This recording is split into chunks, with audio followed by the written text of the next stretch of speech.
Bonjour à toutes et à tous et bienvenue dans cette nouvelle vidéo, ce nouvel épisode de LNDLS. C'est les news gaming de la semaine, une plutôt bonne semaine niveau jeux vidéo. J'espère que vous êtes prêts, on y va tout de suite.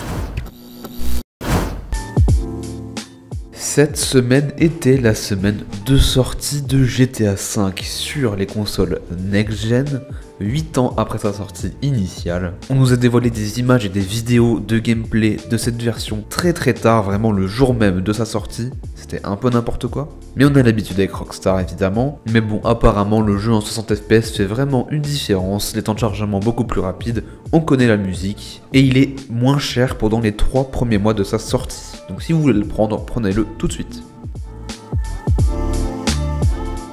Je ne sais pas si vous connaissez le jeu A Plague Tale. Innocence, c'est un jeu développé par un studio français, Asobo Studio, qui se passe également en France pendant la peste noire.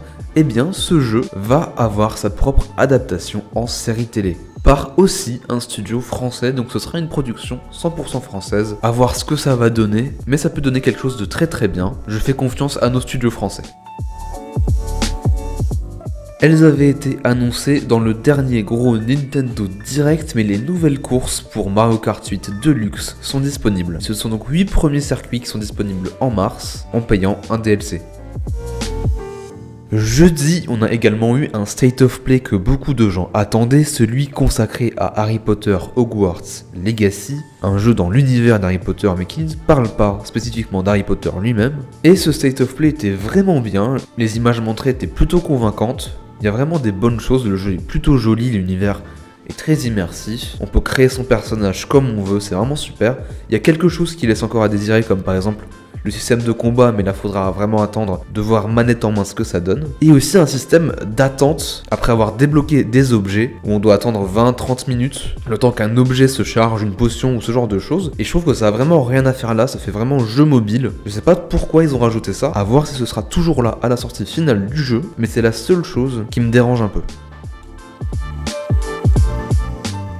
Supermassive Games, les développeurs de plusieurs jeux d'horreur, viennent d'annoncer le développement du jeu The Quarry, qui veut être le nouveau gros jeu d'horreur de cet été 2022. C'est par le même réalisateur qu'Until Dawn, et donc ce sera à peu près la même chose, vraiment un jeu qui se rapproche des slashers en film, donc avec des adolescents et un tueur. Ce sera donc un jeu d'horreur cinématographique qui sortira le 10 juin 2022 sur PS5, PS4, Xbox Series, Xbox One et PC.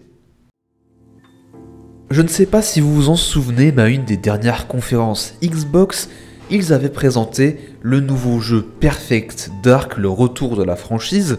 Xbox promettait le premier jeu quadruple A, donc dans la liste des jeux on a simple A, double A, triple A, c'est les plus gros jeux, et eux promettent un jeu quadruple A. Mais apparemment il y a beaucoup de problèmes avec The Initiative, le studio qui s'en occupe. Déjà que les débuts étaient pénibles, on nous dit aujourd'hui qu'il y a eu énormément de départs de l'équipe, de personnes très importantes, on parle de directeurs artistiques, etc. Et plus de la moitié de l'équipe qui est partie. Ils avaient appelé en renfort l'équipe de développement Crystal Dynamics, et d'après les renseignements qu'on a eu de Jason Schreier, vraiment la référence au niveau news de jeux vidéo, eh bien ce serait maintenant plus un jeu de Crystal Dynamics eux-mêmes. Ils ont pris un peu le contrôle du projet, donc c'est vraiment un bordel, je sais vraiment pas ce que ça va donner, mais je pense que ce projet de quadruple A et le premier jeu du genre va être un petit peu abandonné, sachant que Crystal Dynamics c'est un studio un peu plus classique qui s'est occupé de jeux comme Avengers qui avait beaucoup déçu. Et voilà, c'est la fin de ce nouvel épisode de LNDLS, c'était les news gaming de cette semaine, j'espère que ça vous aura plu. Si ça vous a plu évidemment, n'hésitez pas à laisser un petit like pour me le montrer, ou même à vous abonner si vous voulez voir les prochains épisodes. Et si vous avez des remarques à faire, ou même des questions, n'hésitez pas à me laisser un commentaire, je vous répondrai le plus vite possible.